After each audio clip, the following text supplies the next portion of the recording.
Welcome to Breakdown, a podcast series that breaks down all the latest crime and punishment news, but it does so with a twist.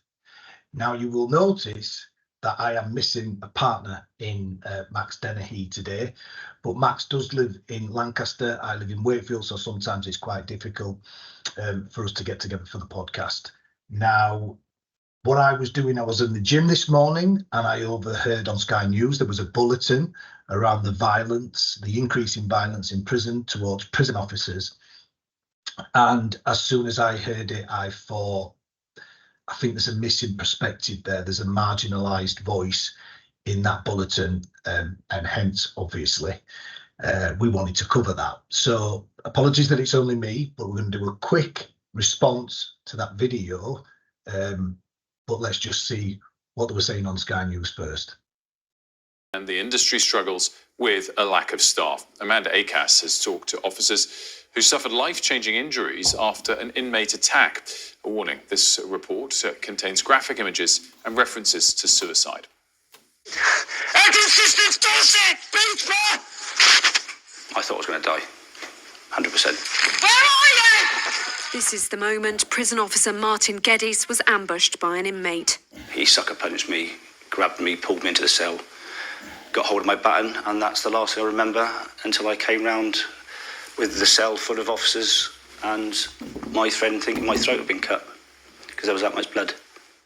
This body-worn footage from officers at Guy's Marsh Prison in Dorset was shown during the trial of the inmate involved, who's been convicted and sent to a secure hospital. 3 years on, Martin still suffers from searing headaches and says it's had a catastrophic impact on his mental health. The flashbacks were 40 or 50 a day. Suicidal thoughts. If it hadn't been for my partner Alison, I would definitely have taken my own life. Martin's certainly not alone. The latest government figures show prison officers were attacked more than 8,500 times over the past year. That works out at 23 attacks per day, and it's an increase of 16% on the previous 12-month period.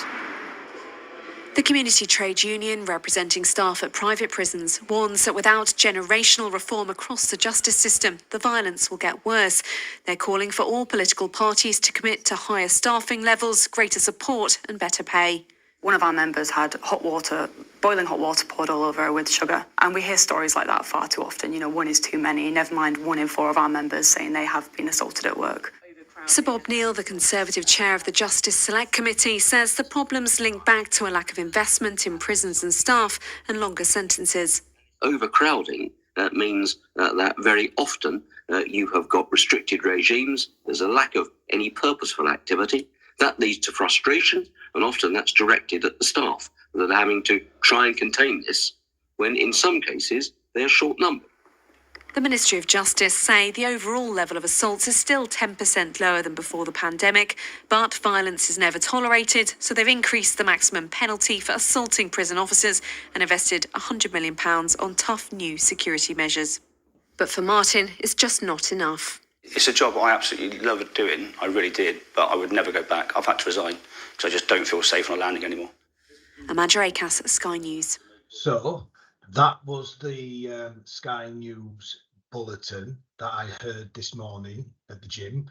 And as you can imagine, as somebody who spent around about 4 years in custody between the ages of 17 to 24, I have a perspective on the things that will be being discussed in that news bulletin.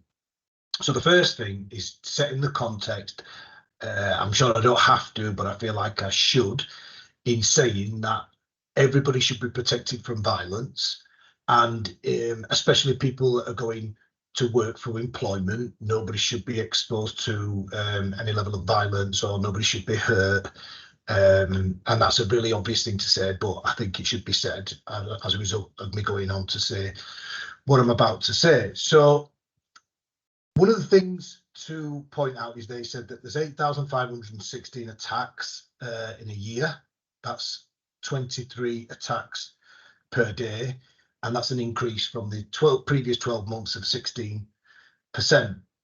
Now, the MOJ's response was obviously that although there's been a year-on-year increase, there has been an overall decrease by 10% if we look at the numbers now to what they were pre-pandemic. And there are a couple of things that jump out to me when I heard that bulletin this morning. And the first one is, obviously, we're talking about things like a lack of investment in the prison service. So in 2012, I think it was around 25% of the finances that were put into the prison service were taken out. A lot of staff left due to early leavers initiatives and so forth. The prison numbers, the prison population since then has continued to rise. It's almost at bursting seams, and that's led to an overcrowding and a retention problem with staff. It's just a chemistry for disaster. So yes, obviously that's going to have an implication for people that work in the prison system, and that's horrendous for them. The one thing that jumps out to me when I heard that bulletin is that although you've got prison reform organisations like the Howard League that do fantastic work, and the Prison for Reform Trust that again do fantastic work, they don't speak about prisoners in the way that the Community Trade Union, which is the union that protects its members when going into private prisons, or the Prison Officers Association for those working in public prisons, because they'll use words like members and they need to protect and safeguard their staff, and that's absolutely the right thing to say and do. But the one thing I can't help but think when I'm hearing these bulletins or segments in the mainstream media is that nobody's really talking about what is the impact of this high level of violence on the people that live behind the walls 24 hours a day in prisons. And the reason that irks at me a little bit as somebody that spent time in prison is because by the time I'd arrived in prison at 17 years old, and prison was difficult for me and I had to adapt.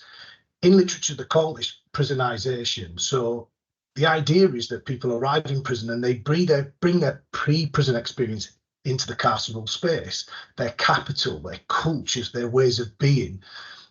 Now, if we think about some of the research around childhood trauma, for example, like a significant study around childhood experiences that Felitti et al. Did in 1999 in America, in the US, for example, they found that high levels of adverse childhood experiences can have an impact on social and health outcomes.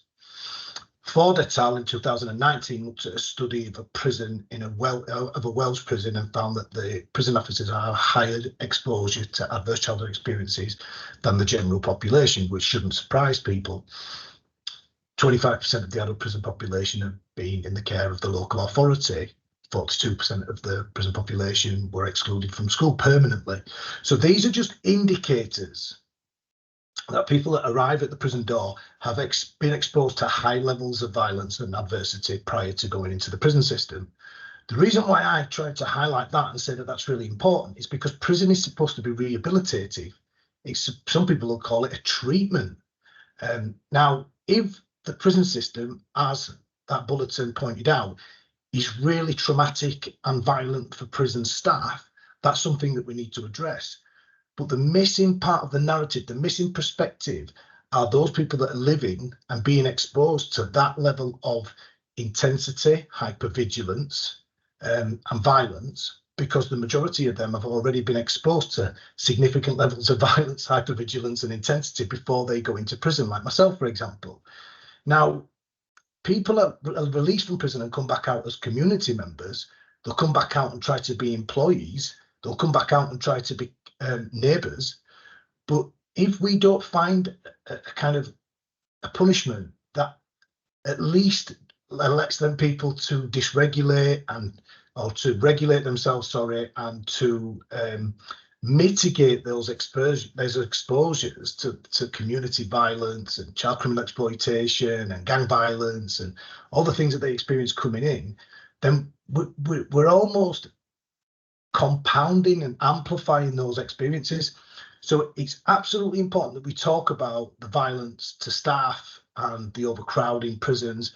But please, when we're having these conversations in mainstream media, let's not forget the perspectives of the people that go through the prison system, because they often it's become normative to them. So I've had an experience of coming through the experiences that I've had, and I've ended up working in a university which is a predominantly middle-class working environment, right? So I've had time to reflect on all the things that I've experienced. But just because people don't come and say I'm exposed to violence shouldn't allow us to think that it doesn't affect them, because actually more often than not, they're not saying it because that's all they've ever known. It's the culture that they've been raised in. So anyway, I hope that didn't seem like a bit of a rant, but I've really needed to respond to that segment or that bulletin, because I think in the mainstream media, when these things are talked about, it's almost like they're just acceptable victims of this level of violence in prisons. So I just wanted to, well, I was at the gym and I thought, no, I'm going to say something about this. So next time, hopefully, Max will be with me. He can get his backside from Lancaster over to Wakefield so we can sit and do the next podcast together. But I just wanted to say thank you for listening. It would be wonderful if you would like the video, but most importantly, subscribe to the channel so you get any content that we release later. And thank you for listening, and adios amigos.